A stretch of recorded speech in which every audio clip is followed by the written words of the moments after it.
What if you could take that risk, make that change, reach that goal, live your best life?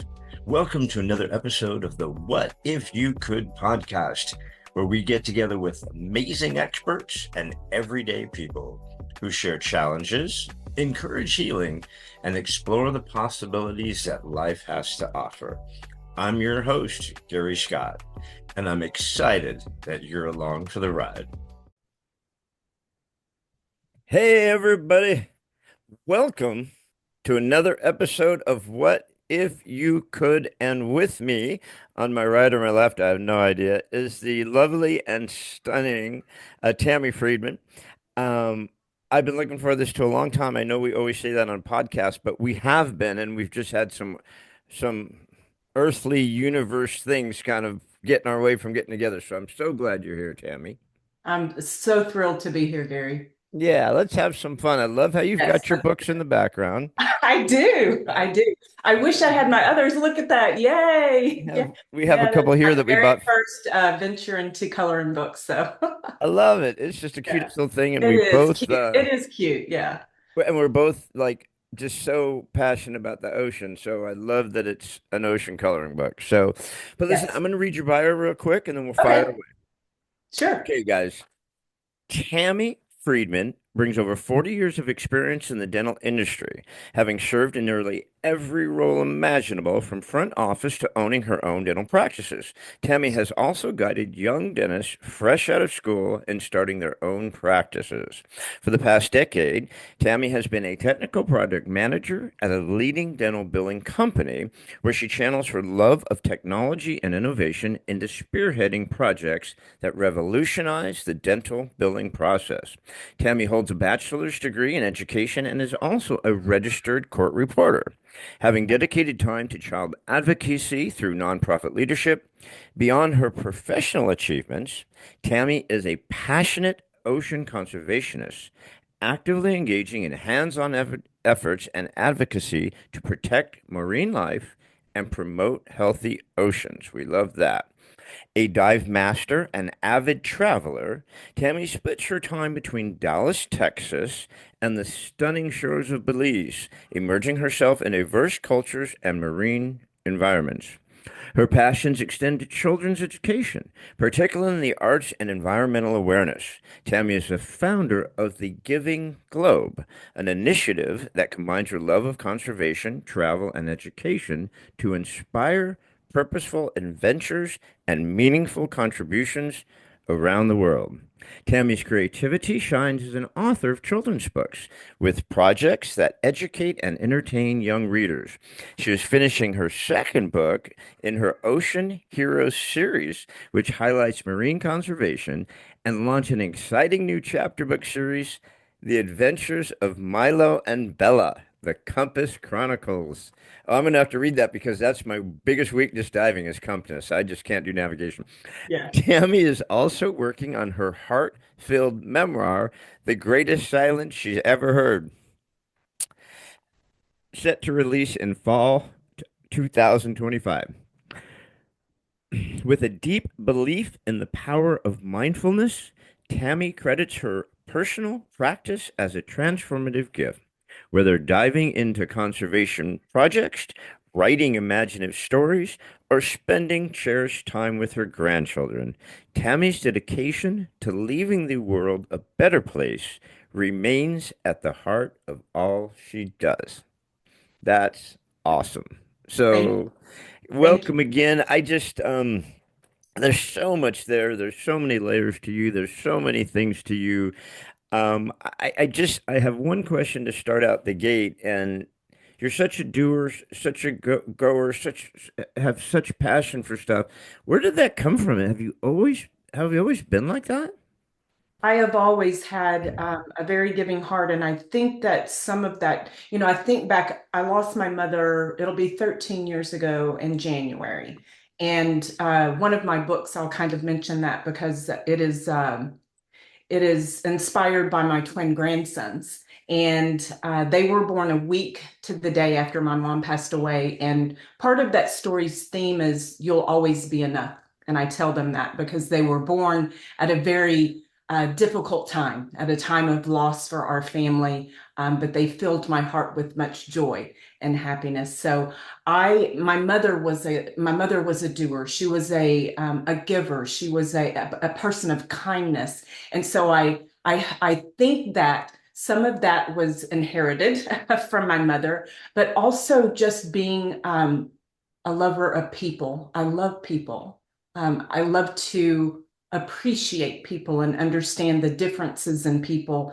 And I have always had the utmost desire to find a way in which I could give back to people and whatever gift it was that I've been given on earth, because I think that we all have them. We all have our gifts. And I think our purpose is to find a way to give back with those gifts that we've been given. So that has been a lifelong journey. And I've got a few funny stories to kind of tell you about that journey, especially as of recent. So we'll talk about all of those. But yes, I think the answer to that would be yes, I have. I truly believe that I am the epitome of ideas. I really do. I think I am in a sea of ideas. And I think a lot of us do that. We all have these ideas, right? In ways that, or whatever that might be. We had the idea that we're going to eat better, or we're going to get more healthy, or we're going, to travel more, we're going to spend more time with our family, we're going to have better work-life balance, whatever that looks like. We're a sea of ideas and thoughts, right? And sometimes we get so caught up in our sea of thoughts and ideas that we fail to take action on them. So I think for a long time, I was a sufferer of the sea of ideas syndrome. And then a light bulb went off. Now I think personally my ideas were great. They always included wanted to give back somehow. And the ocean, marine conservation is my passion. It is my love. But I also am very passionate about writing and sharing stories and children's education. So that's when the light bulb went off, Gary, not so long ago, because I kind of switched gears on some thought processes I had on what am I going to do with the gifts I have, the passion I have for marine conservation, and and I was with a friend not so long ago, and I was talking about the Giving Globe before it became the Giving Globe. The Giving Globe is fairly new. And I was talking about, we know I love to travel. I travel a lot. I am very fortunate to have a job where I work my big girl job. But my big girl job, I work completely remotely, and I have for 10 years. So I have it down. If I have an internet connection, I can do it. So it allows me to travel, immerse myself in other cultures, and get to experience other places. So I really, really enjoy that. But as I was talking to this friend and I was talking about Giving Globe before it became Giving Globe, it was an idea. It was in that sea of ideas. I was talking about, I love travel so much, and I wish there was a way that I could, combine my passion for marine conservation, my passion for children's education, because I this is my logo, my theme, what I honestly and truthfully believe, and what caused that light bulb to go off. 100% believe for us to make a difference for our oceans, for our habitats, for our marine animals, we have to educate our children. Children are going to be the difference. We have to raise our children to have an understanding, to have an appreciation for our oceans and the significance that they play in our lives and how we're all connected. So, as I was talking to this friend about, the Giving Globe, it dawned on me, the Giving Globe. Well, why could I not travel and give back? Why could I? I'm a solo traveler too. And I've solo traveled for years. I'm a very smart solo traveler, but you know, I know there's things that I'm not going to do in another country that I wouldn't do in Dallas, Texas, right? I'm going to travel smart always. But I started thinking about all of the women specifically that travel solo. And a lot, I'm on so many groups, as you know, I'm sure that many people are travel groups and nomad groups and things like that. And a lot of times I'll see, especially younger girls, that I don't know what it is about the younger generation, but they've got it made. Right out of the box, they get to travel the world. It's like, goodness gracious, I had to get to a very ripe age before I could do that. We don't have to talk about age, but anyway. But there's a lot of them out there. And so that kind of sparked, something in me. I think I'll write a book about solo female traveling. So that's in the process too, but it's kind of taken a little bit of a backseat to my children's series. But nonetheless, so I started thinking, why could I not combine all of these passions? And so the Giving Globe, and it's still in its very infancy stages. It's still very babyish yet. I have many things to do, but I have so many amazing friends, and I need to talk to your wife as well. So many amazing friends that are interested in being part of it. So I know that it'll be beautiful and wonderful. But it's basically I would host retreats at globally, locally in the United States. I've found a couple of places here already, one in Colorado, and one in yeah. Well, we'll come back to where they were, but I found a couple of places here that they host retreats. But part of it's your vacation. So we'll find beautiful places to go and visit, cultures to immerse ourselves in. But part of it is also giving back in some capacity, whether that's children's education, marine conservation, community service, whatever that looks like. Part of your travel would be you giving back to that community and that country. So that is what Giving Globe will be all about. And I'm super excited to get that going and get that started. It'll be a lot of fun. It'll be a lot of fun to do that.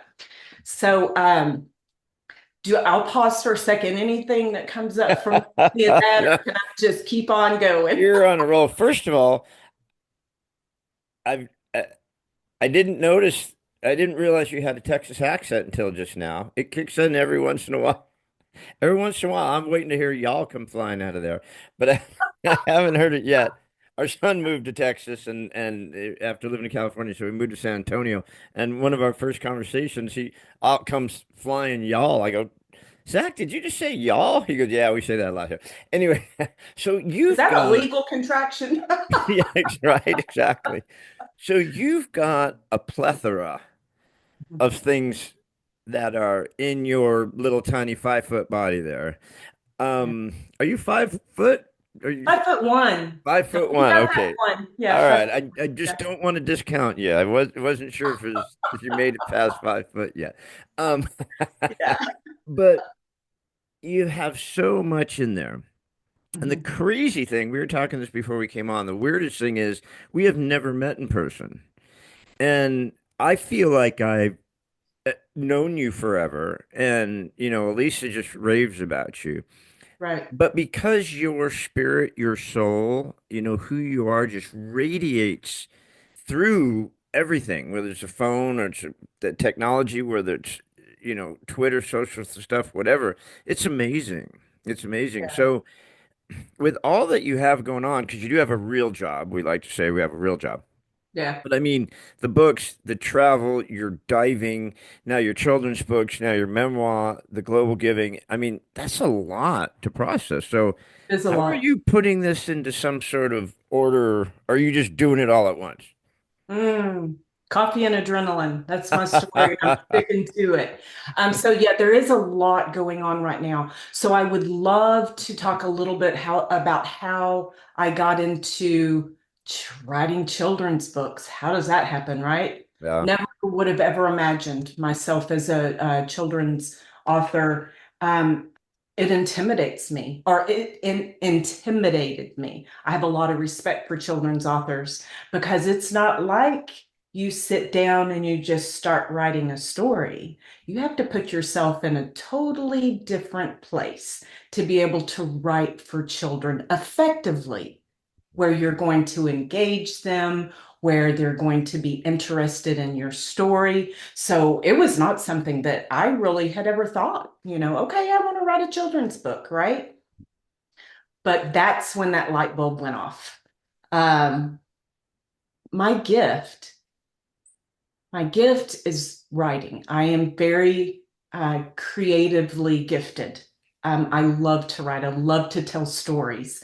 I do that in person as well. I tell people all the time, sorry, I don't know how to tell a short story. So even though my memoir book, which is not really a memoir, we're going to talk about that one though, Yeah. is a book of short stories and poetry. So, but I'm not really good at telling short stories. You I may have have to, some Russian in you I, somewhere. There may be some Russian in your background. I had to elaborate on everything. But I think that's beautiful. I think that's fine. So all of a sudden this light went off. So what did I say my slogan is, or my belief, my logo, so to speak, that I think that children are our future if we're going to make a difference. What gift do I have? What do kids love to, I mean, a lot of kids love to do is they love their books. They love to pick up a good book and read a good book. So how am I going to get the largest audience possible without having to fly around the world everywhere and try to set up, different things at elementary schools or whatever I could possibly do to speak to children about conservation? What can I do that I can reach as the biggest audience as possible? There you go. Yep. Let's dive into children's storytelling Nice. and chapter books. So I made that decision. I was like, absolutely. So my first thought was my granddaughter, of course. She's always one of my very first thoughts, and my grandson. And so I thought, well, what is something fun that I could write, inspired by her? One of the things that she told me a long time ago, she's 7 now, but she was probably 3 or 4 years old. And she loved to sit down and look at my pictures, dive pictures with me, and look at all the beautiful fish. She's got an ocean soul as well. I call her my little mermaid. And um, so um, I thought, yeah, that's what I'm going to do. She told me one time, but I want to be a real mermaid, Nana. So that is my very first children's book. And I think I just might have a tear. I probably will have a tear before we're done. So that was so much fun. It was so much fun to write that because it was very personal, but it also has a very beautiful message. And so one thing that you'll find in all of my children's books, and all of them to come, they will all have an ocean conservation theme underlining reasoning to them. So they will always be about protection. Some of them are action and adventure. Some of them are magical. My new series is very exciting. I can't wait for that to come out. So I Want to Be a Real Mermaid, Nana, is written by me and inspired by my beautiful granddaughter, Olivia. And Monday's release date, I cannot wait. Cannot wait. So super excited. I have grown a lot as I illustrate my own books. And let me tell you what, that is a job.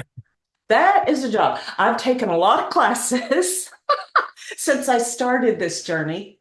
And I've been working on I Want to Be a Real Mermaid, Nana, for quite a bit, for a while.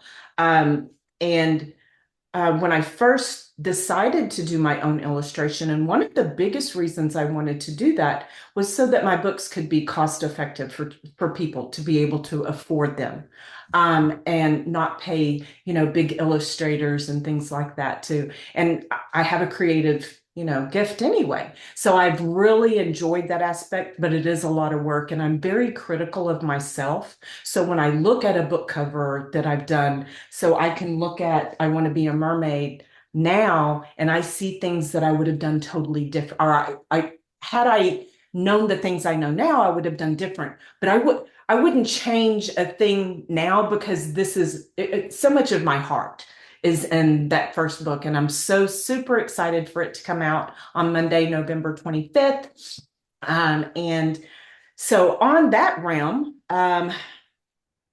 Where do I want to How did go? are you self-publishing these books or who's publishing these I books? am self-publishing. Oh, So okay. my big book, I do have a publisher that I will be working with on that book.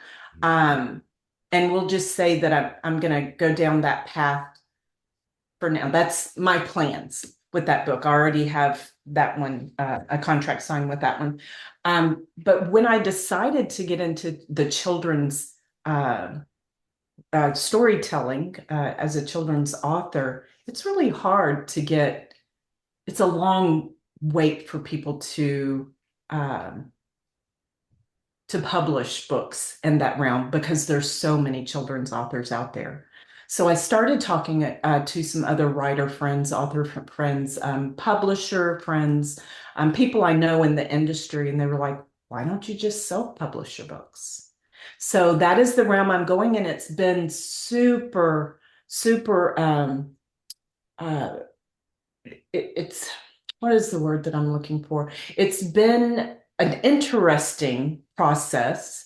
It's relatively easy. They still have to approve your content, approve your, things like that. They do, reviews and things like that. And I've had a couple that have come back, hey, your bleed, I didn't even know what bleed was, but it's outside the margins and all that good kind of stuff. So I'm like, I've watched so many YouTube videos and everything else, trying to learn stuff about illustration, but it's working well for me right now. Mhm. It really is. And it allows me the flexibility to decide when I want my books to come out.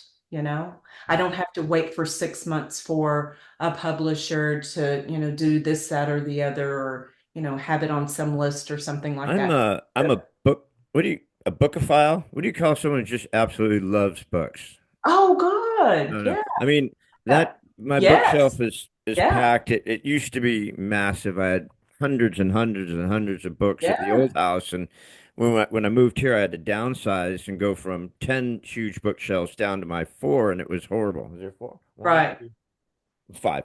But I love books, and I've tried to do Kindle, can't do it. I've tried to do audiobooks, can't do it. I have I'm to the hold a book same. and read, right? I'm the But same. Yeah. so I love interviewing authors, and I've interviewed a number of them, and one of them's a really prominent author, Nicholas Harvey, and he's a diver, and Hmm. it's all based out of Cayman Islands, and it's a suspense thing, but he's on like, I think 26th or 27th novel, and he Nice. self-publishes. I mean, Yes. he's like, Yes.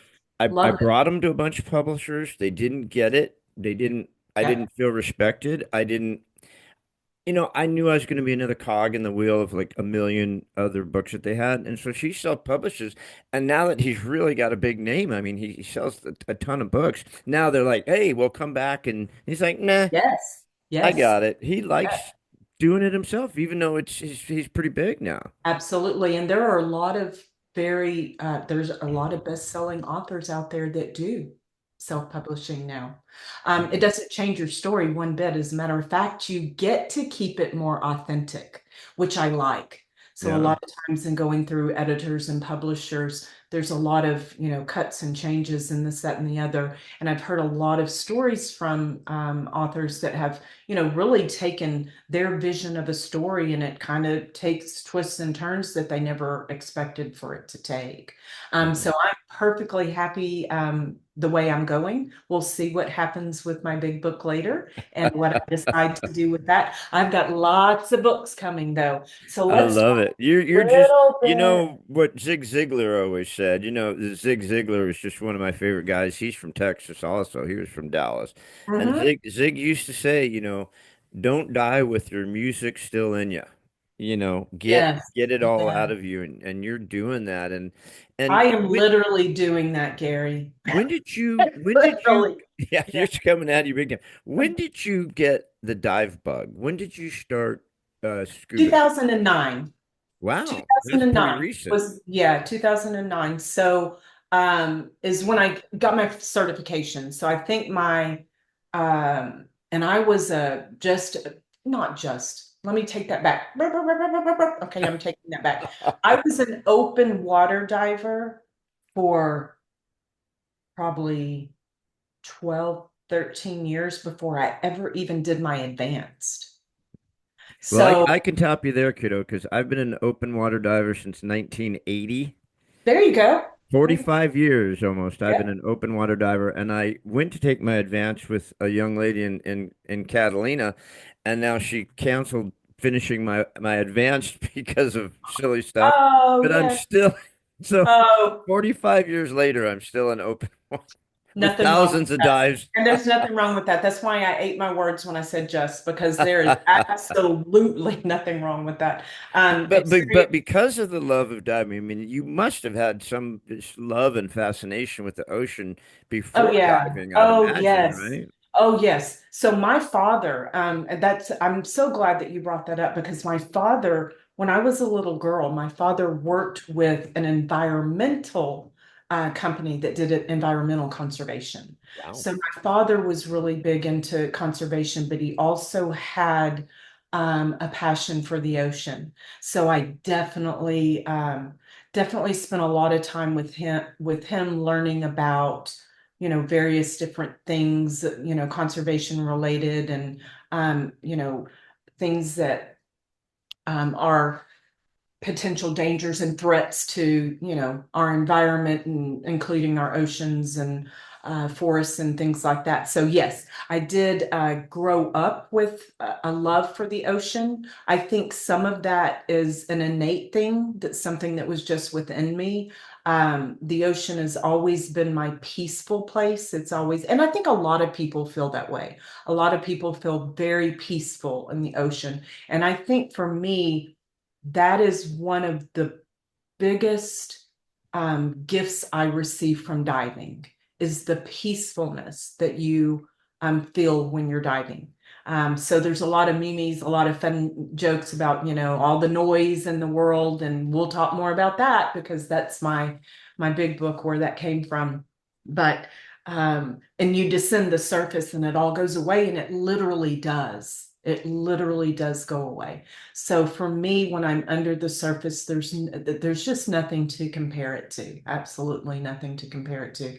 I did DSD dive, but I don't even know if they called it that at the time. I think it was sometime in the late 1990s, something like that. Something in the Virgin Islands in St. Thomas. And then I think I did 3 or 4 DSDs. I was just one of those vacationers, go on vacation, once a year or whatever. Back in those days, I definitely couldn't go more than once a year. That's for Yeah. sure.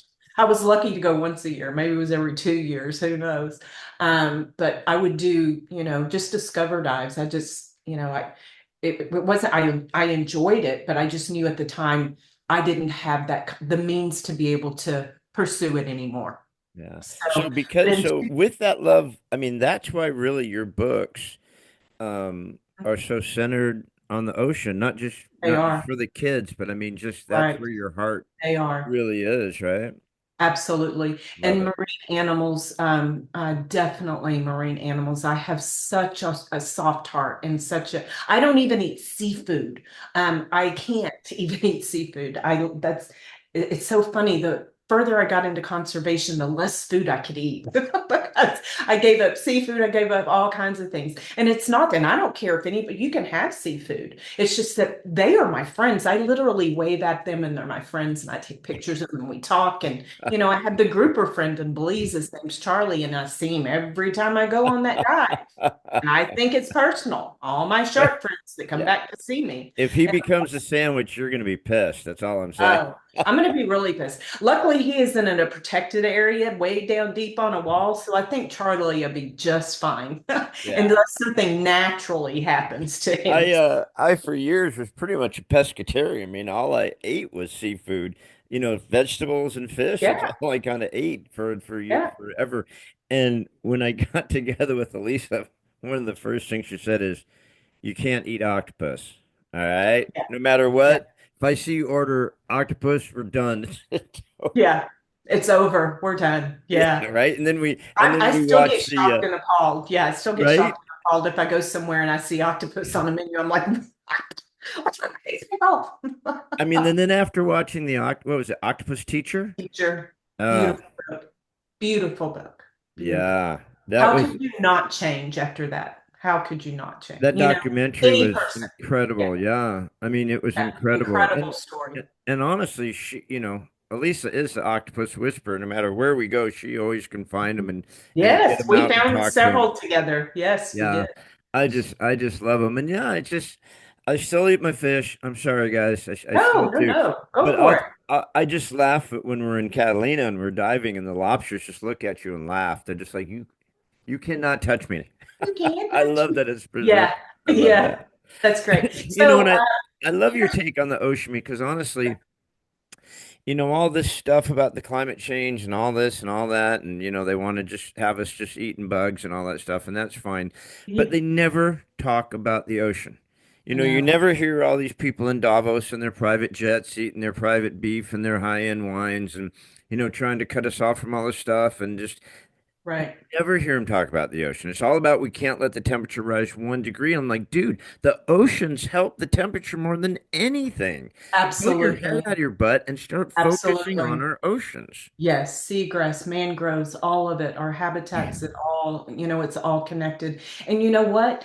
For being 70% of our planet, you would think there would be more focus on our oceans. You And would think. considering that's the only thing that differentiates us from every other freaking planet in the universe, in the Absolutely. galaxy, in Yeah. everywhere, is that we have Right. water that changes our planet. It makes it what it is, and you guys Right. don't even care. It's just you want to Yeah. just go into all these random other things, which is fine. I mean, Yeah. there's a lot of stuff we're doing wrong on the planet. Trust me, I get Yeah.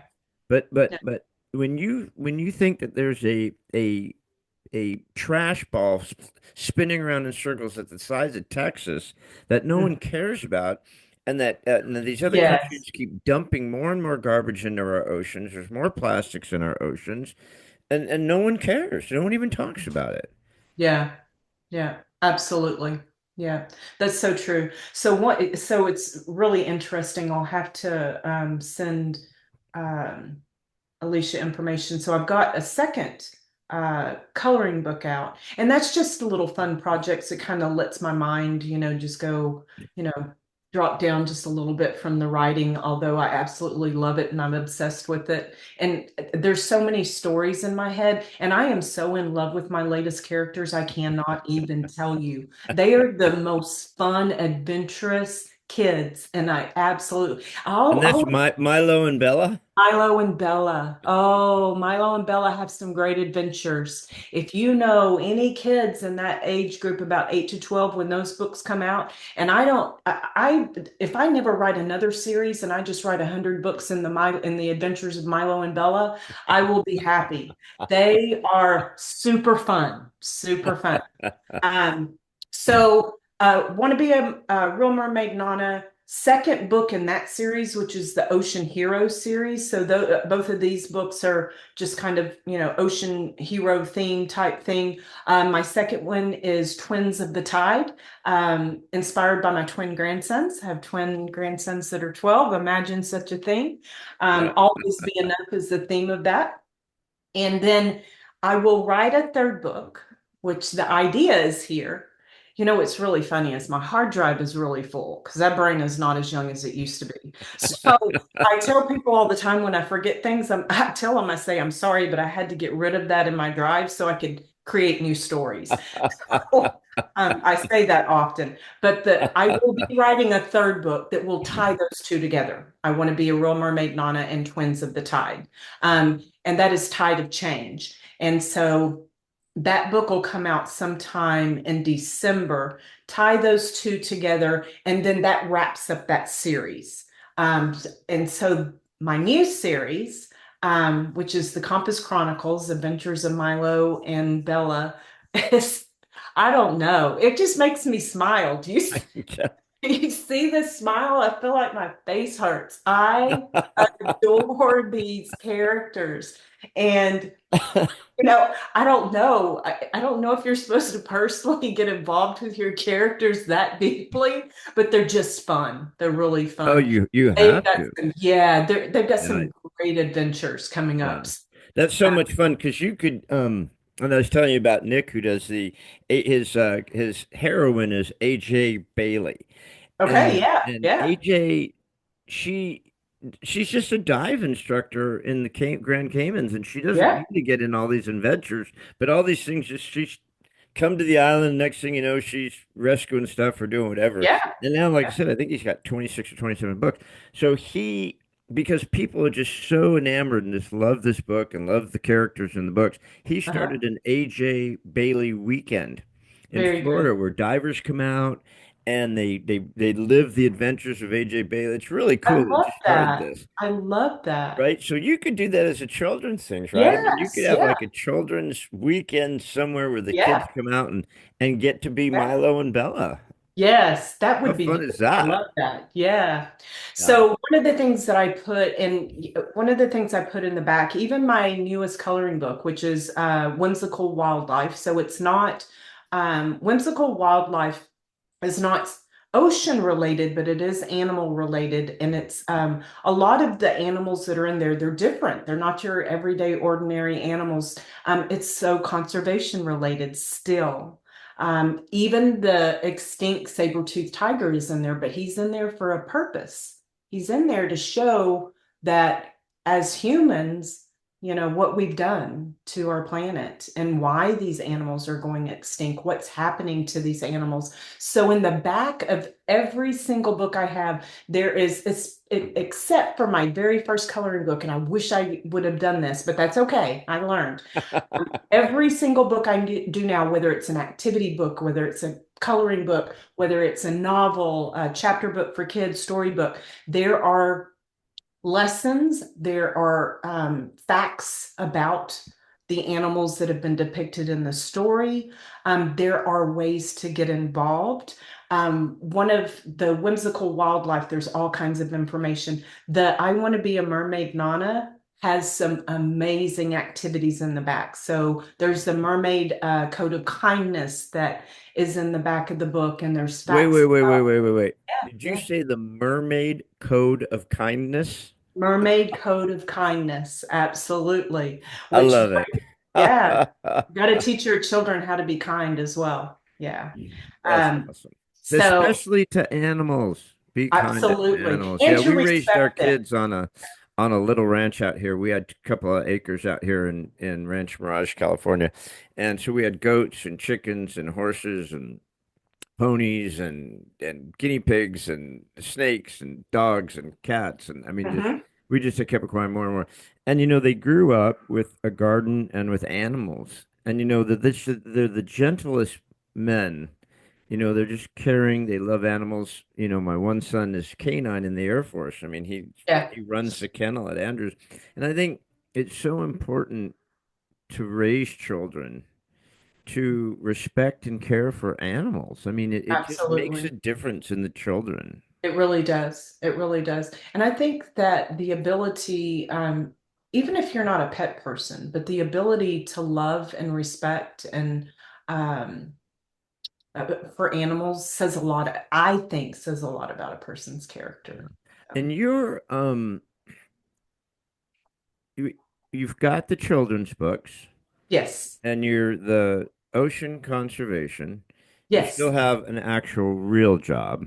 I do. I do. And And you they keep do a getting lot of the scared that I'm diving. going to How did retire. you find Belize? How did you decide to spend half Oh, your time in yeah. Belize? Yeah. Let's talk about that a little bit. I love that. Because it is definitely my second home. I love Belize. I love the people of Belize. I love that, the small little country of Belize. And so after my divorce 4.5 years ago, um, I've always been a traveler, have been a traveler, of course, it was a lot different way back in the days, but even when I was married, there were times that my ex-husband was a dentist, and there were times that I would still go on trips my own. I've been solo traveling for a lot of years. I believe that there's just things to see. There's cultures to experience. So, I would, travel sometimes on my own. So after my divorce, um, which was really tough. It was tough. It was time, and I was at peace with the decision. of getting a divorce, but it's still tough. You know, it's a life-changing event that happens to you. I knew that I wanted to really start traveling again. I had been in the job that I'm in now for quite a while now. So I was established there, and I've been there for about 6 years because I've been with this company for about 10 plus years now. And so I started looking for places that I could travel, but spend extended periods of time, right? And so I did my research on different countries. I don't speak another language. I used to know some Spanish and some French, but you know what? The older you get, if you don't use it, you're going to lose it, you And know? your hard drive is full. You got It so is much in so there. cool. I'm trying to learn Spanish now because I've got Spain next year and I've got Italy next year. And so Babbel keeps telling me that I'm behind and that I suck on my studies. And I'm like, I don't have time. I'm writing books. I But don't like technology calling me out and telling me what's that's like. right. Listen, Leave me Babel, this is alone. none of your business, all right? I give you 20 Leave me bucks a month, leave alone. me alone. All right. So I came across Belize and I had been to Belize before, as a diver, and it was many years ago. I went to San Pedro, dove, didn't venture off of, the island of San Pedro. And so I started reading on Belize and, the country and a little bit about it. So I decided literally to take a leap of faith, literally, went to Belize, found a place to rent, rented it on the spot, and that was on the peninsula in Belize in a lovely place called Placencia. And I spent 6 months there. Now, when I say that, I can come back and forth, right? I have kids and grandkids here. It's not like I can go away and just never, come back. So when I tell people that I live in Central America, sometimes or part-time, I'm always traveling back and forth. After about 6 months of being in the peninsula, I found that lovely and beautiful diving, but it just wasn't for me because what I was looking for, I was not looking for an expat community. I wasn't looking for a place to go to where I could find a bunch of other people just like myself. I'm big on immersing myself in the culture that I'm there visiting, right? Get to know local people, get to know their community ways, and that's my big thing. I even bought a bakery while I was there in 6 months. I did. I had no business doing that. It was a Wait, heart wait, wait, wait. You bought Yeah, a I know. I bakery? know. I did. It was a heartfelt decision, the dumbest business decision I've ever made. What did they have? Just awesome croissants? You going buying this place or what? No, I had a friend that owned this bakery. She had serious health issues and she had to sell it. She had to sell the bakery so she could go and have some medical things done. Well, I, I'm not no, I don't need a bakery. So, I was listening to her story and then just one day she said, it's not something you would be interested in. And I'm like, well, of course not, right? Of course not. But anyway, I ended up buying a bakery. Had no business having this bakery, but I got to meet so many Did you people. make any dough? No, no, no, no. So that's one thing about Belize. You can't actually. Now I had a work permit, but it took a while to get it. One thing and I admire and respect this about Belize. You cannot work in Belize if you're not a citizen, right? Or you don't, or you have a work permit. Now, work permits for non-resident or non-citizens are limited to one focus. So you can't get a work permit and then just go to work anywhere. And I like that because I think it allows the people of that country not to ever feel threatened by tourists or people coming in, right? Yeah. So I We think need to that's learn why that in our country. I absolutely agree with you, but we're so far behind. And they call some of these places third world countries, right? They're Which believe not. it or Yeah, not, they're not. this And is did not you third world. is it a Spanish speaking country? No, no, it's not. Now they do, so there's so many different dialects. Dialects and stuff? Yeah. Yes, there is. There is a Spanish community there. closer to the Mexico border. But they're all completely English speaking. They teach English in the schools. And that was one of when I was doing my research, it was like, I don't have to learn a different language. Although I do know their what do they call it? Their Creole. Yes, I cannot speak it because I have to think too hard, and I don't like to speak when I'm speaking because I talk a lot. Now, is it Creole or is it Pigeon? No, it's Creole. Creole. Okay. Yeah, they Okay. have a Because I Creole. know that when I was I in can Jamaica understand it.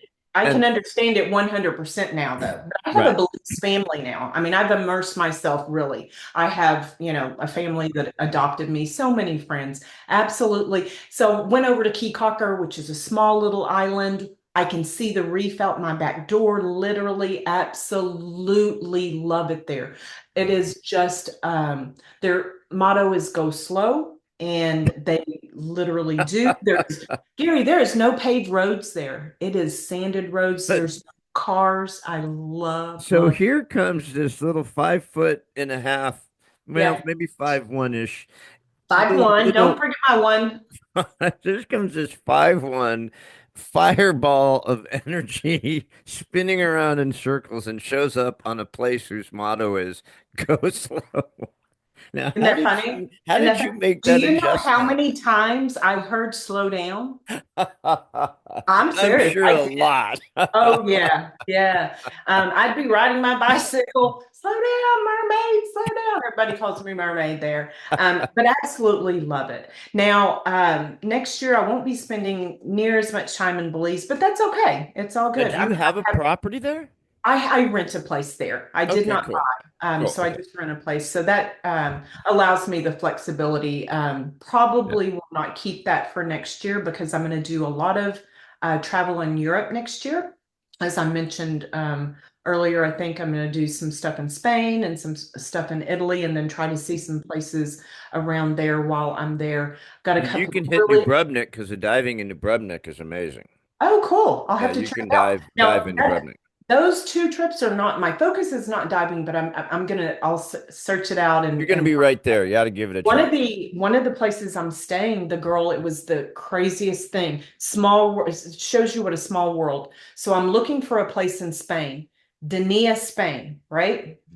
So I contact, like I said, I'm part of all these nomad groups, part of these travel groups and all that stuff. I see this apartment listing for Spain.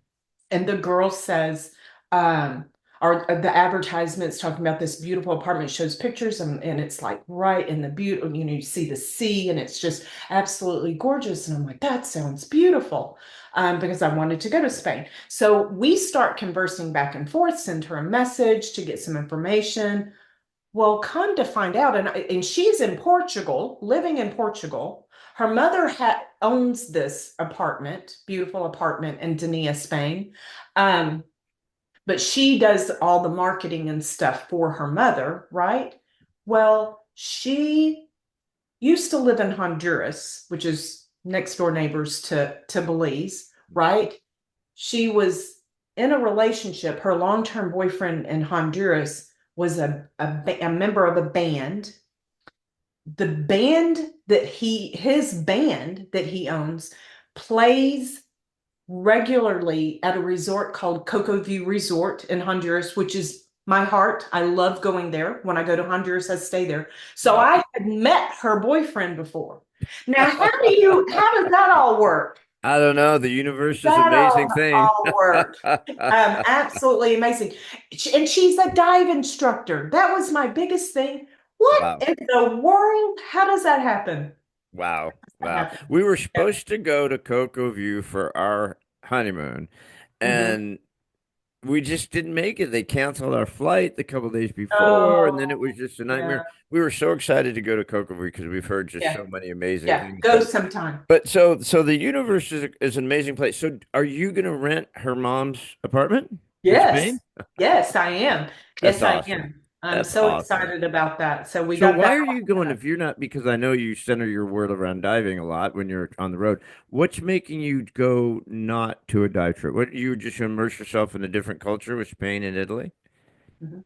And I want to do some European travel. There's just something there. When I was in Italy last year, I fell in love with Italy. I really did. With the history, with the, just With the people, people are, and it's beautiful. man. It's very inspirational for me. But don't fret, my friend.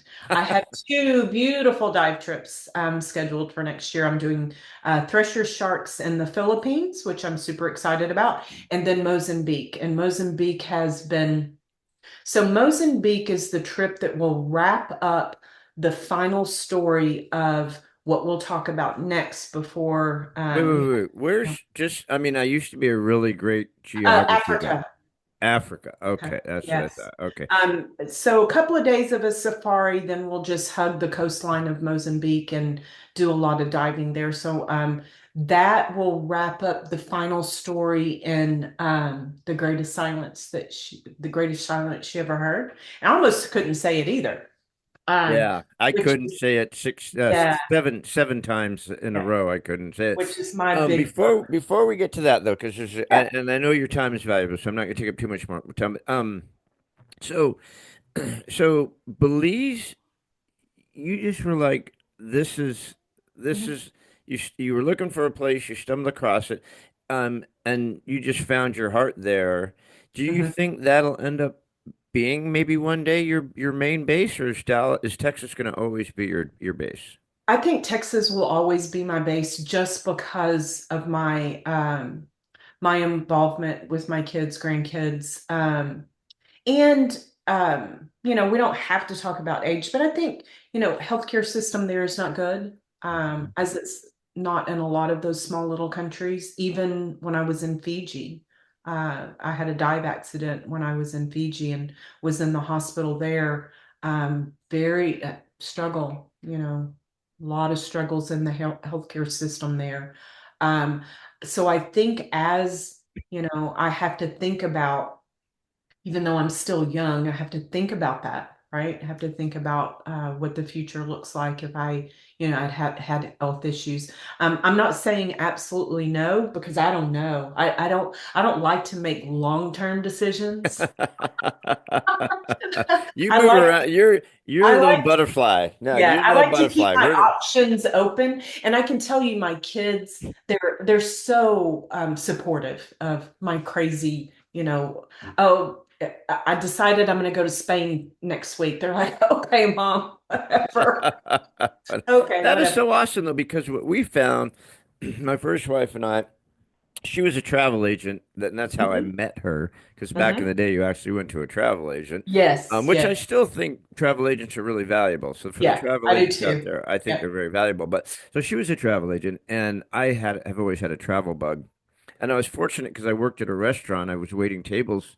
I've never really had a real job, so I was waiting tables when we met, and it closed for the summer. It's a high-end restaurant out here in the desert, so all the rich people bail when it gets 120 degrees. They're not going. They got four or five houses, so Right.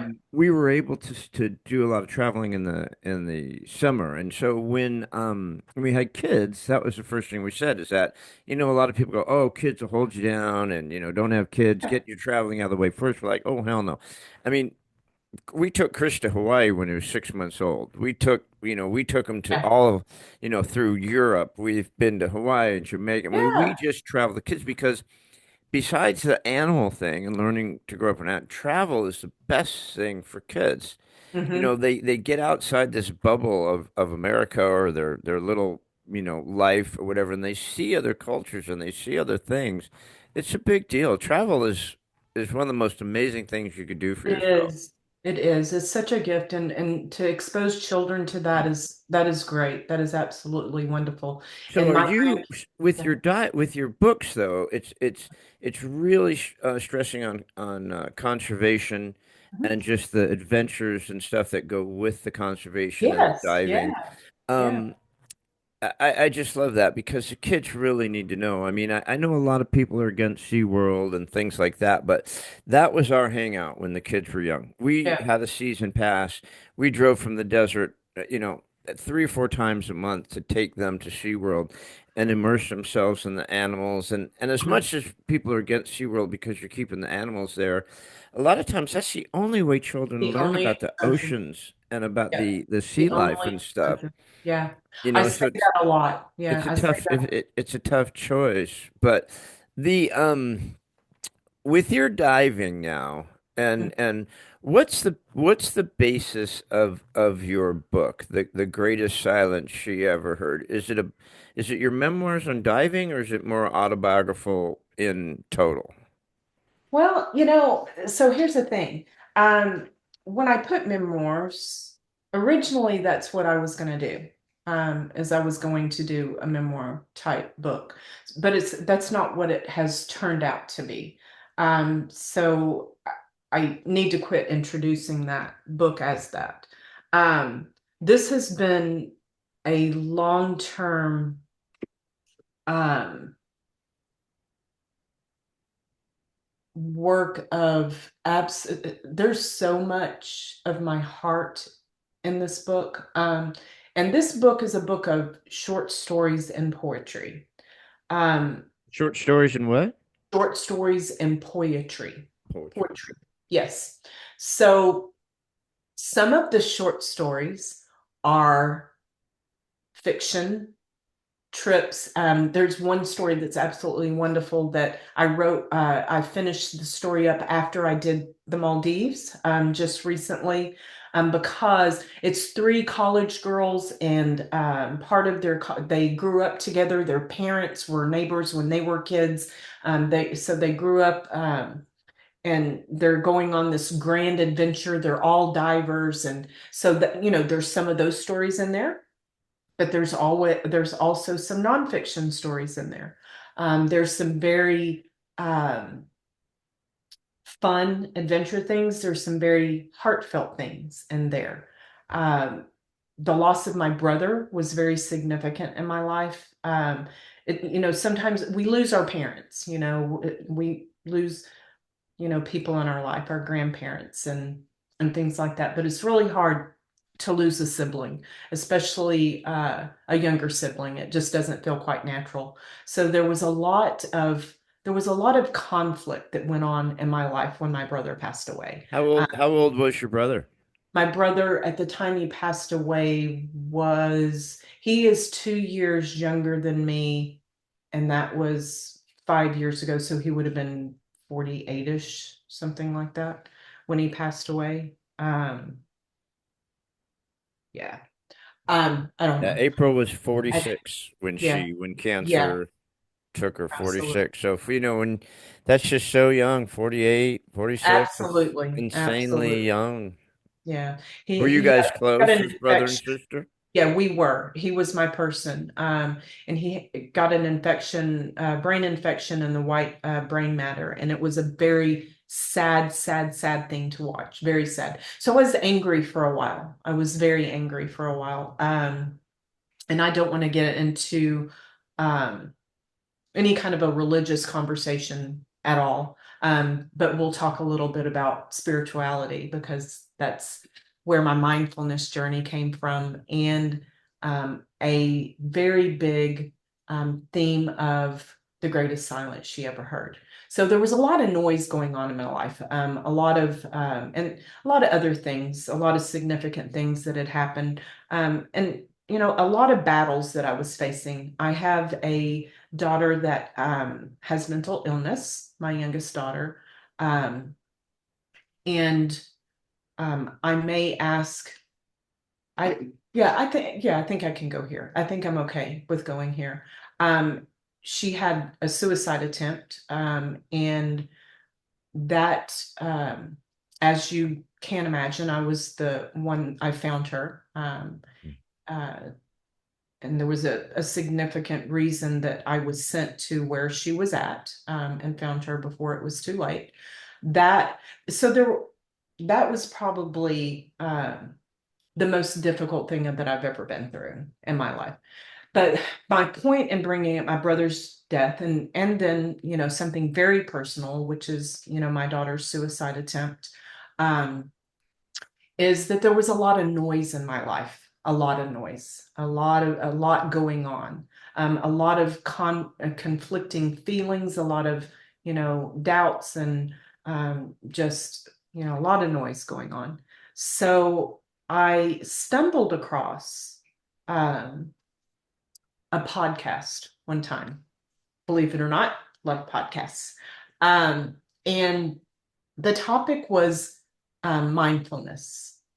And there was there was a tagline or something. And what it was authors, mindfulness authors that had written books about mindfulness and their journeys and different things. And this one particular author had a tagline that it just caught my attention. It really did. So I continued to listen to it. And then I started looking into mindfulness.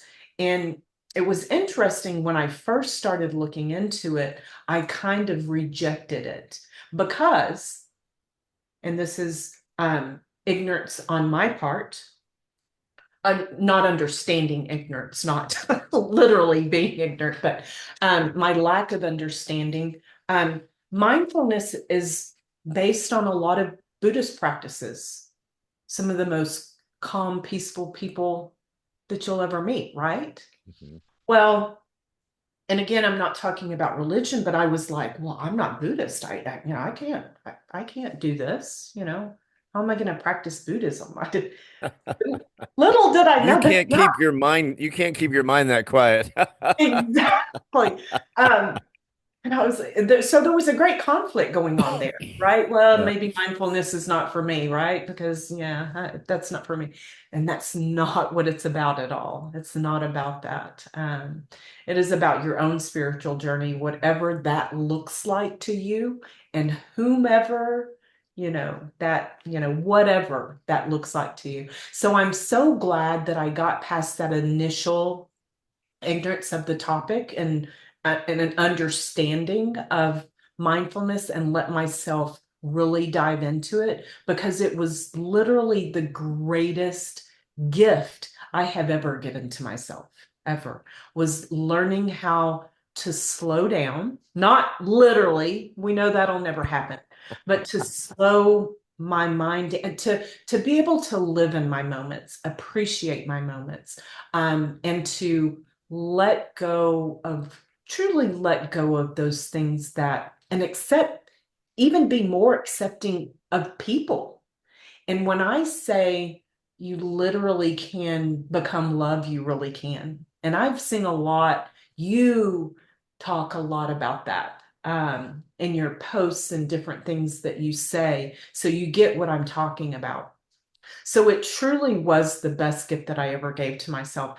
And the greatest silence she ever heard was born. Um, the book idea was in place for a long time, but evolved a little bit in what I would do with it. But the title came from my mindfulness journey, which is very significant to me. It's very personal. Whoa, I know.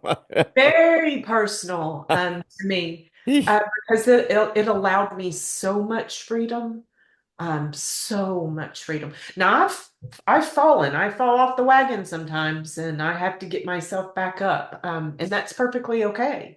It's perfectly okay to do that. Sometimes I find myself worrying too much about this, that, and the other, but I just, I understand. The Four Agreements is probably the best book I think I've ever read in my life, ever.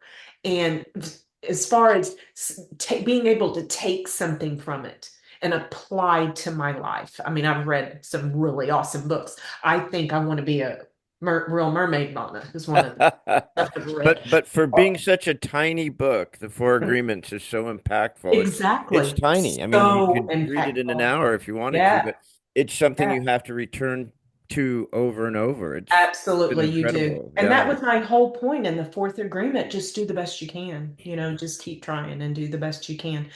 So the greatest gift or this greatest silence she ever heard is such a personal, beautiful part of my life. And there's so much love that's going to be in that book. There will be a lot of personal stuff going in there, so there's part of it that feels kind of memoirish, but it's really not. It's really just a collection of all my different kind of passions. So super excited about that. Super The excited. My dive stories are in there. So I like oh, I can't let me mention this real fast yeah, before yeah, I yeah. forget.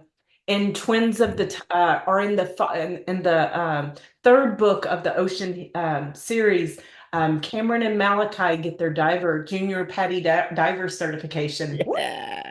gotta love it. Gotta love it. Yes. I love introducing that in my book too. I Oh, love I that. love that. So anyway, go ahead. Yeah, get them in there. No, I was just going to say that, it's a shame, and I dance around it too. Just because it's not that I'm trying to be all things to all people with the podcast, but I don't want someone to hear something that maybe that turns them off, and then they lose all this great stuff that they just don't listen to. Absolutely. A person who's become just a dear to my heart is a gal named Velma Hagar. She's the most recent podcast. 82-year-old gal, the spirit of a child, Mhm. just loving. She's very religious, and so she was hesitant to share her love of Christ, religion, and stuff on the Mhm. Mhm. podcast, Mhm. fearing that people would tune out and not want to hear the rest of the story because her story is Right. really great. I mean, we could have gone on for 8 hours, right? And Right. her brother Sammy Hagar, the Red Rocker, and she got crazy Nice. I stories with love that, that. right? Love Sammy And Hagar. but they literally grew up dirt poor. I mean, some people grew up poor, but they Yeah. literally their house, half their house burned down, and because her dad fell asleep smoking, and they still lived in the house. I mean, it's just that Yeah. type of poverty. Right. Um, so when you talk about the spirituality, it's like it's sad that we have to dance around that.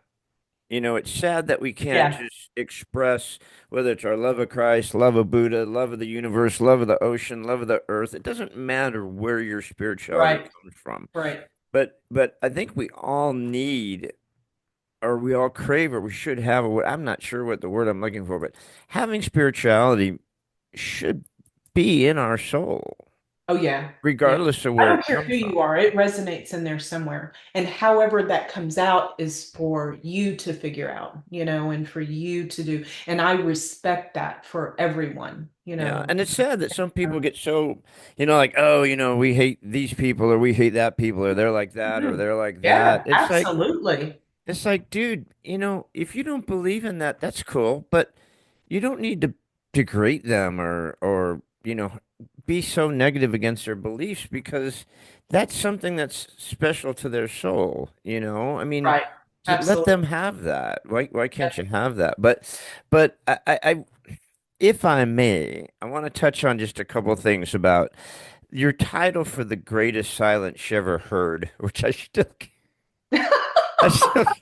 I still can't say it without getting Yeah. choked up Understand. because there's a couple episodes, for someone who just loves diving as much as you do. Okay, hold on. Clearly, Sure. eyeballs for a second, so I can see you. Someone who loves diving as much as you do, and has given so much and to conservation and being so caring with the earth and the planet and sharing it and giving it to the children and stuff. Man, the ocean wants to keep you. The ocean wants to keep you and take you and keep you there. I mean, you've had some scary incidents. We don't need to go into detail about them, but Yeah. how have you how have you had the strength to keep getting back in the ocean, considering it just keeps wanting to keep you there? Well, so I've had two near death, very near death experiences diving, right? Um, and the first incident that I had was in the Keys in Florida. And after that incident, number one, there was a lot of things that shouldn't have happened that happened. And that was it was a very that one was very difficult for me because I was amongst my peers, amongst the people that I enjoy spending time with, meaning other divers, in a dive company. And I'm not talking about friends or acquaintances. I'm just talking about the community as a whole, right? So I was in my element, and people within my element, professionals within my element, did nothing to help me. Um, that was the hardest. That was a really hard one for me, very hard lesson for me. But after that, now I couldn't physically dive for, I think I was out of the water for 9 months before I was released again. Um, but that particular incident, I never had the thought of, oh, maybe I shouldn't be doing this, right? It was a freak accident. It can happen. I had cardiomyopathy and pulmonary edema on a 90-foot wreck dive. I had no underlying heart issues whatsoever. So there was no health reason that I couldn't dive. It was just one of those freak things that happened. It was a lot of current going on this particular dive. And it just happened, you know. Um, what caused my heart damage, and I was in heart failure. Um, Most people don't get to turn that around. And that's what my cardiologist told me. He said, a lot of times when I look at people and tell them, hey, you're in heart failure, I don't also get to say, but, well, it'll, But you'll be right? okay. But you're going to be okay. Now, he did suggest I find a different hobby, and me and him chose to agree to disagree Yeah, yeah. on that one. But nonetheless, the boat, the operator that I was diving with, and I can talk about this now because the suit, needless to say, is long over and done, did absolutely nothing for me. As a matter of fact, they went on a second dive, left me on the boat, coughing up blood into a bucket, barely able to breathe. They were treating me as a panic diver.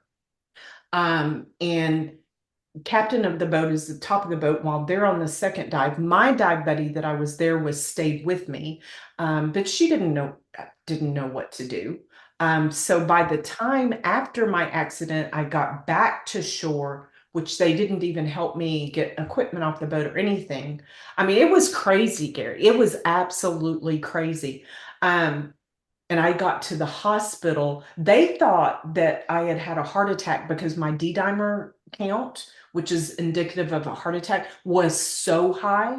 But my heart had been in stress for so long because with pulmonary edema, I mean, those capillaries burst within your lungs and they fill up. Um, and so my heart was working so hard to provide, oxygen to my lungs. It was absolutely crazy. And I'm not one of those people that, oh, I'm going to sue you, I'm going to sue you or whatever. But when my cardiologist looked at me and I asked him one question, I didn't have a cardiologist. I'd never had a heart issue, but I was in Florida too. I was in the Florida hospital. And luckily, I got the head of cardiology at one of the lovely hospitals in Miami they shipped me to on the second day.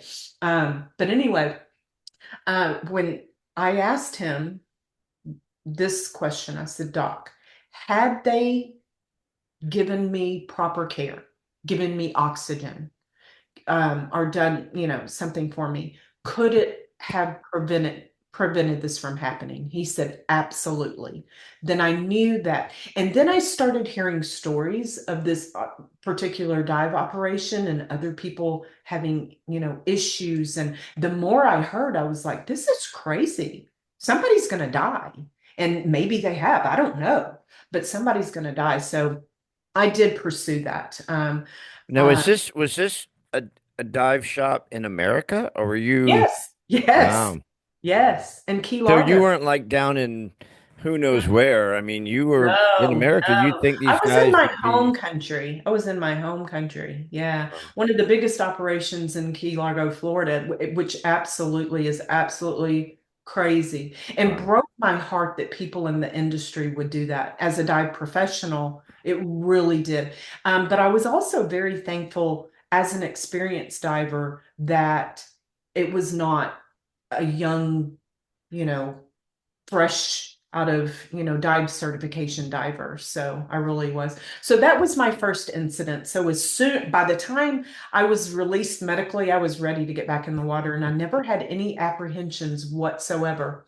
Never had any problems getting back in the water.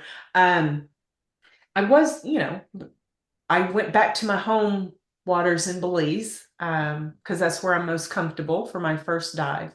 Now, my second diving incident, which is just recent, as you know, your beautiful wife was there with me, um, is a different story. And I'm not going to go into a lot of detail there, but I will talk about um, I can talk about what happened, but um, there was a lot of commotion on this particular dive. At the end of the dive, there were And a some lot of sharks. very beautiful sharks. And let me tell you, there is in no way, form, or fashion, because I'm a shark conservationist, I love them very much. Um, Crazy Shark Lady, uh, have any in any way saying this is a shark's fault or anything like that. Nothing. So I want to make that perfectly clear. But there were a lot of sharks, and this particular shark, and her name is Topless, and Topless is now tattooed right on my arm here, closest to my heart. Absolutely love her.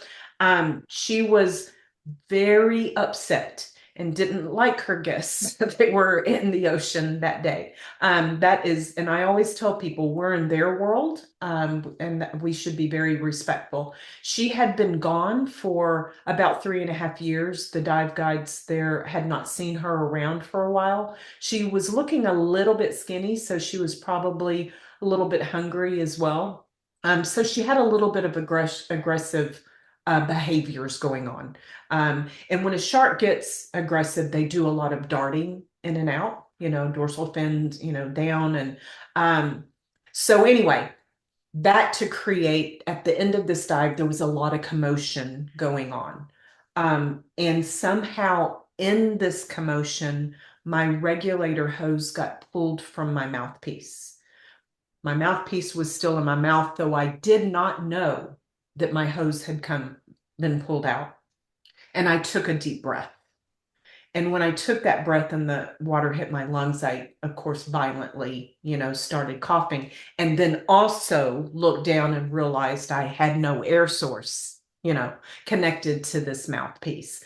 So as a professional diver, the first thing I did, of course, I looked at my hose, for a split second going, what in the world? And how did that happen? Right.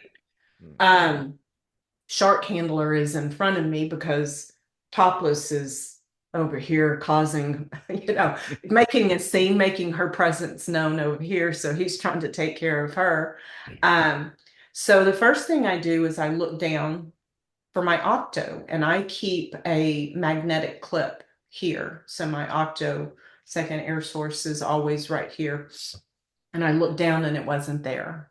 So somewhere it had come off. So I did a sweep, couldn't find it. Commotion going on, did another sweep, couldn't find it. By that second sweep, then I was like, oh shit. Sorry, I hope it's okay if I said that. No, shit's perfectly acceptable at this moment in I time, probably, regardless. yeah.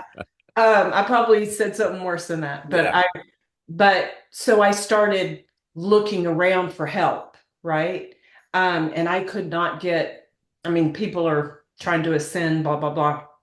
So the dive guide is in front of me, and I pull on his lines, but he's still messing with. Now, this seems like forever, but it's a matter of seconds, right? But he's still messing with Topless over here. So he doesn't even turn around and look at me. Well, my lungs are screaming. They are screaming that I need an air source, and I'm also still coughing. I have, you know, swallowed water, or not swallowed water. I have breathed in water into my lungs. And so, um, but I knew that I could not let myself panic.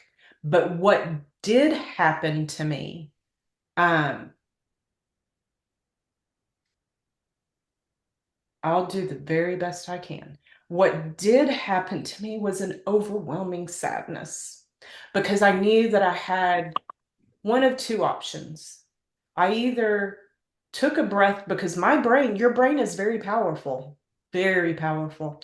And I either took that breath that my brain was telling me that it needed and I would drown myself, or I kept holding my breath and pass out, right? Um, it wasn't like I was giving up, but at that moment, I had an overwhelming sadness, like a sadness I have never known in my life. And I wasn't scared. It was just, I was so sad for my children and I was sad for my grandkids that they would get this phone call, and this horrific accident had happened and that I wouldn't, you know, get to see them grow up and have their first, high school dance or, so many things. So the sadness I felt was just the craziest thing. It was overwhelming. And since then, I've heard a lot of people that have had near death experiences tell me that they have a similar type thing. So it was a real sadness, a real heavy feeling. Um, so about that time, um, when I knew I had matter of seconds before I had to make a decision, what you gonna do, girl? You gonna pass out or are you gonna take a breath? Pulled on the dive guides line again. And by this time, when he turned around, he looked at me in the eyes and grabbed my hose and I glance down and here's this yellow and black thing right here. So probably current or whatever had, brought it back into sight. So I grabbed it immediately, took that breath. And then I didn't completely pass out, but I was done. I was done for. So they did get me back up. Now here's the really crazy thing. Um, I was so overcome with emotion because of that sadness. I was sobbing underwater like crazy, just sobbing, sobbing, sobbing. I made myself, Gary, and this is so crazy. I made myself do a safety stop. Yeah, I did. Yeah, and at But that point, that's the last thing you should. yeah. Most people just want to get their ass to the surface Absolutely. Yeah. as But fast as freaking they the can. reason I did that safety stop is I knew that I had held my breath long enough that I did not want an air embolism. I didn't want to survive here and then die on the Yeah. surface, right?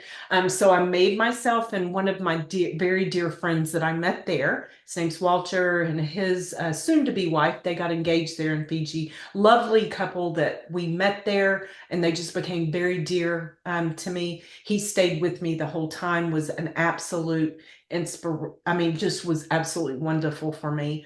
Um, but the difference here is that when they got me back on the boat, that crew and all my friends, including your wife, they did the right thing. They did exactly what I needed. They immediately put me on, well, first they made me throw up, to get water out of my lungs, and immediately put me on oxygen, kept me on oxygen, got me back to shore immediately, got a bag, got me on a boat because we're on an island, right? Got me over to the mainland to the hospital. So I cannot say enough good things about the crew, the staff. They contacted my family for me. Um, so that was very nice. That was very, very nice. There are some internal battles that I have going on as a conservationist with some of the practices there, that may have put me in the position that I was in the first place. But those are still things I'm dealing with, and I will deal with them. But so after that was a huge, okay, this is number two. Is somebody trying to tell me something? What's going on here? So I didn't know. I had no idea whether, but I knew that I couldn't make a decision. I started therapy, started counseling, um, PTSD counseling, because it was real. It was real, real, very real, um, very traumatic. I couldn't eat, couldn't sleep. I was just, it was a mess. I was a mess for a while. That was a really tough one to deal with. Um, so I didn't know if I would ever dive again. And I didn't know how I felt about that. Through counseling and some other things, I came to accept that whatever I chose to do, I would be okay with it and I would find peace with it. I would find peace with it. Um, my last trip to Belize, I got back under the surface and I'm happy to report there was no issues. Now, here's the thing. I don't know. I have not made a decision whether I will do that big, adventurous diving out there in worlds that I'm unfamiliar with and, 90-foot dives or whatever that might look like. I don't know, Gary. I haven't made that permanent decision. One of the reasons that I've chose to do some land-based travel next year, is just to give myself some time to think about it and to look at it. But what I did gain from that is I did gain that I by gosh have a purpose. I by Yeah. gosh have a purpose. I am not meant You're to not go meant to go yet. yet. I'm just not. Um, You'd be gone if it was your Not time to today, go. Ermac. It's not your time to go. But Not somebody's trying to tell you something. I don't know. absolutely. So then I think a lot of things really became very clear and important to me to really start letting myself dive into those gifts that I have, and the passion and desire I have to give back to something that I love so much. And I can do that whether I'm ever able to dive again or not. I can do those through my other gifts. I hope that I will continue diving for a long time, but I also try to be very respectful of my family, my children, especially, and understand that that's a big thing. That's a big thing for them. All they support me, and whatever decision I make, they absolutely support me that. So I had two beautiful dives in Belize, and all is well right now. We'll see What what was happens. what were your feelings? You put the gear on, you're Sorry, sitting there that on the was boat, and you're ready to flop over, however you were going to hop in there. What were your feelings when you got in the water, you looked around, you're breathing, and you're back in your happy place? What was that emotion? so above the surface. One of the things that, and I don't do it after before every dive now, but I used to do this before every dive, is that I would go through my dive in my head, and I would create, a successful descent, ascent, dive, blah, blah, blah, in my head. So one of the things that I did before this first dive, getting back in the water, because I was not sure how I would feel before getting there. When I was in the Maldives, and that was after Fiji, I could not dive in the Maldives. And it was probably best that I couldn't. Heavy, heavy current in the Maldives. And so it was probably best. But I had already planned that trip. I mean, because it was kind of back to back. It was maybe a month in between those trips. So I'd already planned Maldives. I had my flight and other stuff. And I'm like, well, I'm still going. I can't dive. It was a liveaboard. They found somebody to take my place on the liveaboard. But I'm like, I don't have to dive. I'm still going to go and enjoy experiencing Maldives, which I did. And while I was there, very interesting. One thing, and you know this about the dive community, is you make friends and meet people all over the world, which is the best thing. I absolutely love that. I have friends all over this big world, and you know Yep. what that feels like. And I And just we're love. all a little bit crazy, which I love to All of know. us are. We all are. Exactly. I love that too. But one of my very dear friends, she was actually ran the dive shop in Belize on the little island that I have my place on. She left Belize in July and went back, Southeast Asia areas where she's from originally. But at the same time I was going to be in Maldives, she was doing another liveaboard there. And so we met up, which was absolutely wonderful because I absolutely love her.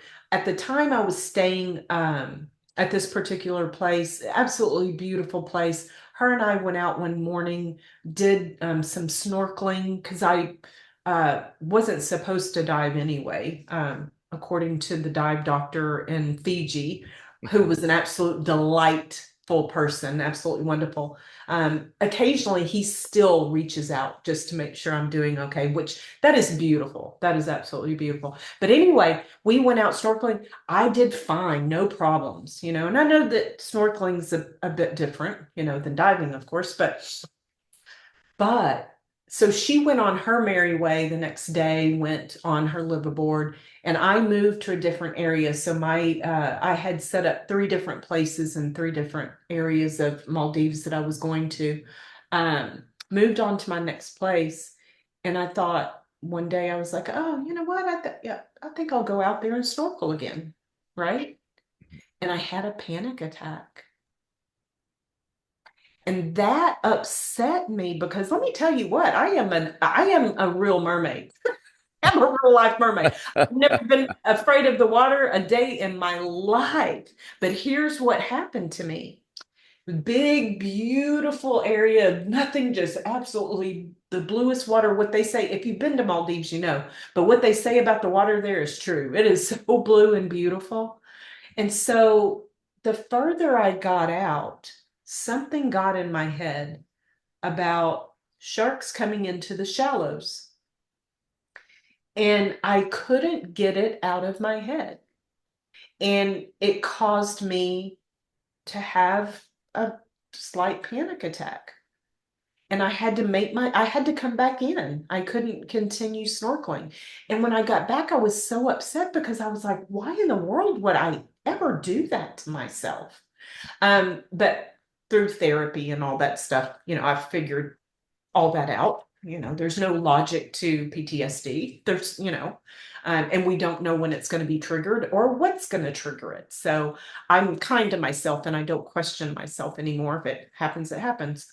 So I really was not certain what would happen when I got on that boat that morning um, to do the dive. I had some really good dive buddy friends that had come in that were staying with me. So I knew that I was with great friends. I was with my dive family. I did my dive master with these people. So that part of it, I was completely comfortable and all that. But I didn't know. But let me tell you, I descended that surface, never had one not not one moment, yeah, not one moment did I feel nervous, apprehensive, anything. I just did what I do. I just did what I do. How were your emotions though on that? I mean, did you just It was emotional. I was happy. I was very happy. happy? I was very happy that I wasn't scared. I was Yeah. happy that I wasn't apprehensive, that I wasn't, feeling anything other than the same peace that I always feel when I descended the surface. So, Yeah. it was good. That I was really, remember when I had when I went through the cancer treatments and all that, and I should have probably asked my doctor, "Hey, can I dive yet?" You know. But I yeah, didn't want to. I just want to go. So I went to Catalina with just me and a friend, and he had a panic attack. He couldn't go in the water, yeah, and it was really yeah, sad. So I don't really dive by myself. It's not the smartest thing to do, yeah, but you're pretty yeah. safe in the when you're in the dive park in Catalina, it's Right. like swimming in an aquarium, right? You're pretty safe. Yeah. And I just know it like the back of my hand. So I said, I'm going in, dude. I don't care.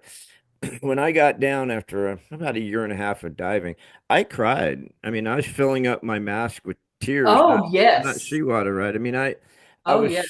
I just was so grateful. It was such a Yeah. blessing. I was thanking God, thanking the Spirit, thanking, Yes. Yes. Neptune, thanking the ocean. I was just Absolutely. All of them. right, Yeah. because I just was so happy to be back in the Yes. water. And Jim said, I kept waiting for you to come back up. And I was like, dude, I was going to use every ounce Ounce of air of I had. that air, Yeah. and I Yeah. couldn't wait. And it was cold. It was November in Catalina. It was That cold, is but cold. I Yeah. felt no cold. It's an amazing thing about breath. There's a guy, I think his name is James Nestor, I want to say, but he wrote a book called Breath. Hmm. And he wrote another book about free diving. And he started Hmm. Yeah.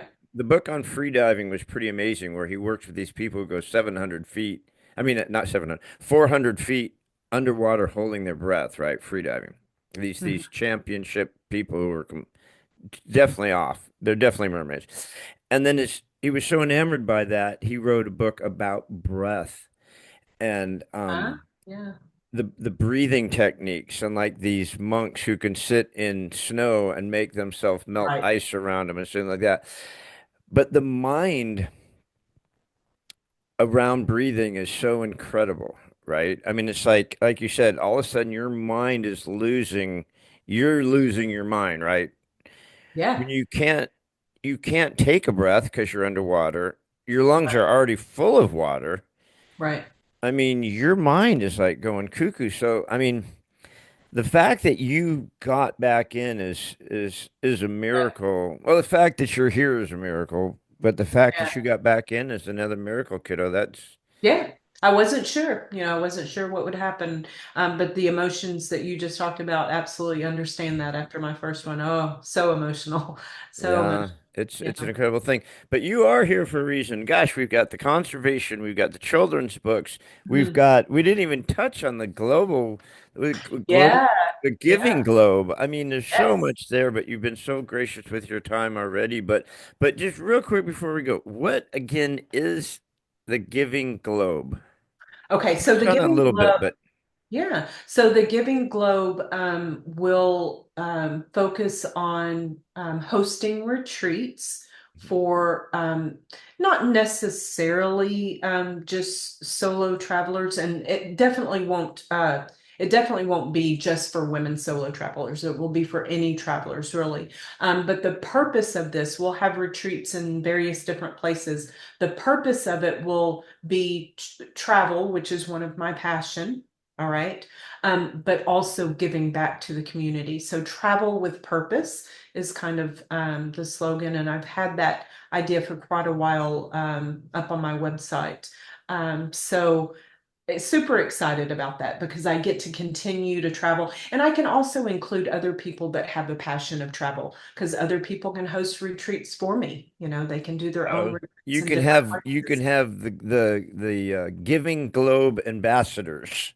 Yes, absolutely. Out there traveling And the I'm world. volunteering myself right Yeah, now. you should. You should. You and Alyssa should do that. But the biggest thing is that it also creates a community. There's already a community of travelers, but it makes them start thinking, you know? Um, yeah, it's beautiful to go hang out at a resort by the pool or, get in the ocean or hop on the boat and go snorkeling or whatever you're going to do. But for these people to be able to provide this environment for you, these people have needs too. So let's give back to these communities. Let's give back to these children that maybe never are exposed to things like arts and creativity and things like that. There's so many things that you can do. So that's what the Giving Globe will be. It will be traveling with a purpose, That's finding awesome. a cause everywhere we go. I have a Native American heritage on both sides, on my mother and father's side. So one of the places in the U.S. that I'm looking at and that I've been talking to is the Blackfeet Nation in the Glacier National Park, and they have a huge need there for volunteers to help with different things and children's education and things like that. And so that one will be super fun. It'll definitely be one of the resorts that are one of the places that I'll host a retreat. So yeah, yeah, That's awesome. That's awesome. Well, my dear, you have got your plate full. I You know, do. your I cup do. runneth over. That's for sure. Yeah. And I Yeah. think the And I most got grandbabies activities I'm trying to get to. Oh, and last, because I can say this because I think it'll be announced tomorrow. I have a new grandbaby on the way. ooh, And it's a new mermaid. Yay. And Yay, yay. when is this baby going to appear? She will arrive towards the end of April, but I've Oh, had to keep it hush. You know that I would probably be posting this all over my social media, go having a field day, but had to keep it quiet because they want to do their own reveal thing. you were So they sworn have to silence. Ah. Well, yeah, I'm having my second one. It'll be Elisa's third, my second one in at the end of January. So I'm Oh, super excited nice. Very because good. my little jet is He's man, adorable. Adorable. he's my Yeah. guy. I Yeah. love him to Yeah. death. So They are my heart. My grandkids are my heart. And my middle daughter, she had some struggles being able to have a child. So this is so special. She's going to be a beautiful mom, and my son-in-law is an absolutely amazing. He's going to be an amazing dad. So I'm very blessed. Both of my daughters that are married to spectacular men. Um, and you're very here to see them. absolutely, absolutely, And yeah, you're covering those. So Tim, we've got the children's books, we've got the yeah, conservation, we've got the diving, we've got the globe giving, we've got yeah. the Giving Globe, we've got yours, no longer a memoir. It's just called the I no longer greatest, remember. Yeah. right? The greatest silence she ever heard. That I just, you're giving so much. Is there something you do that replenishes your soul with all that you give? My travel and my dive, but what I do gives me more than anything that I could ever seek out there to go find. So it fills my heart to be able to do something for something that is given for me to be able to give back to something that has given me so much. And the ocean has given me so much. It Yeah. has given me so much. Well, it's given So us life, first of yeah, all, and yeah, it gives so much. absolutely. Now, Yeah. I always ask a final question, and I never, anyone who's seen the podcast knows I end up asking this at the end, but whatever. But I always ask a question. I don't tell people I'm going to do it, Okay. but it doesn't have to be about your diving, your books, your life, your family, your kids. But I always ask people, just as a sign off, is if there's something that comes from their heart, a thought, a saying that you've always heard, or something that you live by, what would be a final thought that you'd like to leave with our guests? So yeah, there is.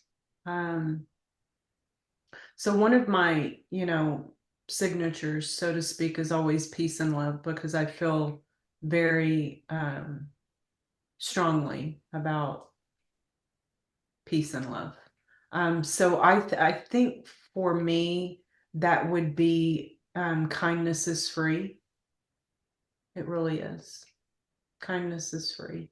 Um, but it feels better. It feels better than anything ever to be kind. So I hope people will learn to be more kind and realize that kindness is free. Wow. Kindness is free. It I is. love that. I Yeah. love that. I'm probably going to steal that and use that a bunch of Yeah. Sure. times. I've got a That's lot of them. great. I've got all kinds of different quotes, but kindness has been on my mind a lot, a lot recently. So I threw that one out there, and I like that one. That one feels good. So Love it. Love it. All yeah. right, kiddo. Everybody, you got just a piece of Tammy Friedman. She's got so much going on. We're gonna post her website. We're gonna post Yes, her yes, do books, that. links to all this, so you can get more into Tammy. You can travel with her. You can get Yes. involved in the Giving Globe. And but just you're gonna want to be in her sphere somehow because you're just a light. Oh, You thank you. glow. I just adore you. And one of these days, we're actually going to meet. Yes, yes, absolutely. We will do that for sure. That's awesome. All right, Plan. my friend. Thank you so Thank much you, for Gary. joining us. And Yeah. I will see you on the other side. And give your beautiful wife a hug for me, I please. will. I will. Bye-bye. Thanks, kiddo. See ya. Thanks again for joining us on another episode of What If You Could podcast. Please subscribe, like, share, and give us any feedback. We'd love to hear it. And remember, If you can dream it, you can do it. See you next time.